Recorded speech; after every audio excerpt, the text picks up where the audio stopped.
নমস্কার বন্ধুরা, আমি চলে এসেছি আপনাদের কাছে আবার আপনাদের প্রিয় চ্যানেল অলৌকিক নিয়ে।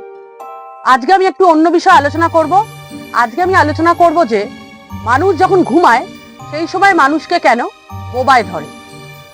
বোবা শব্দটির সঙ্গে সবাই কম বেশি পরিচিত। অনেকে বোবায় ধরাটাকে ভৌতিক বলে মনে করে থাকে। তখন মনে হয় মানুষ যখন ঘুমায় তখন সেই সময় বোবা নামক জিন মানুষের বুকের ওপর চেপে ধরে এবং কি করে না মানুষের গলা টিপে ধরে এবং মুখ টিপে ধরে আর নাকও নাকি টিপে ধরে। তখন কিন্তু কথা বলতে পারে না মানুষ এবং তখন নিঃশ্বাস বন্ধ হয়ে যাওয়ার মতো উপদ্রব হয়। আর সেই সময় মানুষ যদি তাকায়ও তাও কিন্তু কথা বলতে পারে না। বোবা নামক জিন যখন বুকের ওপর পড়ে তখন তাকে সরাবার চেষ্টা করে, কিন্তু কোনোভাবেই সে বোবা নামক জিনকে সরাতে পারে না। এটা হচ্ছে অনেকের ধারণা। অনেকে মনে করে মানুষকে বোবায় ধরলে কি হয়। এবারে আমি বলবো কি কি কারণে মানুষকে বোবায় ধরে। তিনটে কারণে মানুষকে বোবায় ধরে। একটা হচ্ছে মানুষের মানসিক দুশ্চিন্তা এবং ডিপ্রেশনে থাকা, বিষণ্ণ হয়ে যাওয়া, সেই সময় মন ভারাক্রান্ত হয়ে যাওয়া, তখন যে ঘুমায় সেই সময় কিন্তু মানুষকে বোবায় ধরে। তাই মানুষকে মানসিক বিষণ্ণতা দূর করতে হবে এবং মনকে চনমনে রাখতে হবে।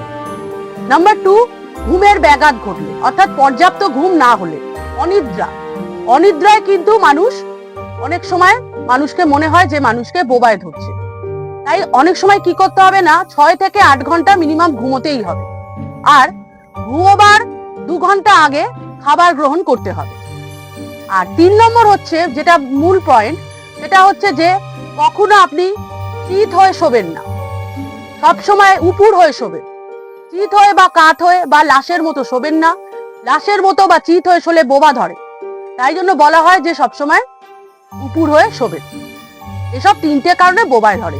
এটা হচ্ছে মানুষের ধারণা, কিন্তু বৈজ্ঞানিক মতে বোবা ধরার যে কারণ সেটা অন্যরকম।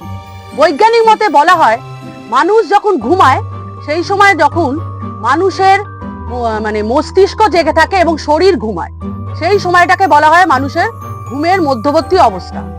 আর সেই সময় যখন মানুষকে বোবায় ধরে তখন মানুষ হ্যালুসিনেশন করে। হ্যালুসিনেশনের মধ্যে উপদ্রব হয়, তখন মানুষের মধ্যে অনেক রকম ভৌতিক উপস্থিতি, দুর্গন্ধ এবং ভয়ঙ্কর প্রাণী মানুষ দেখতে পায়, মানে একটা হ্যালুসিনেশনের মতো অবস্থা হয় সেই সময়। আর এই বোবা ধরাকে বলা হয় স্লিপ প্যারালাইজ। স্লিপ প্যারালাইজ বলা হচ্ছে, কিন্তু এখানে বলা হচ্ছে যে ভূত বা জিনের সাথে কোনো সম্পর্ক নেই। তাহলে বোবা ধরাকে বলা হচ্ছে যে স্লিপ প্যারালাইজ। স্লিপ প্যারালাইজ যখন হয় তখন বলা হয় যে মানুষকে বোবায় ধরে। এটাতে কিন্তু জিন বা মানুষের কোনো সম্পর্ক নেই, এটা লৌকিক ধ্যান ধারণা। তাহলে বৈজ্ঞানিক মতে এটাই বলা হচ্ছে। তো আজকে আমি বললাম যে মানুষকে বোবায় কেন ধরে, বোবায় ধরার কি কি উপদ্রব হয় সেটাও আমি বলে দিলাম। আচ্ছা, আজকে আমি আমার পর্ব এখানেই শেষ করছি। পরবর্তী পর্বে আপনি চোখ রাখবেন। আমি আমার পর্ব নিয়ে আমি আবার পরবর্তী পর্ব আগামী পর্বে চলে আসবো। এবং আমার পর্ব যদি ভালো লাগে আপনারা লাইক, কমেন্ট, শেয়ার করবেন।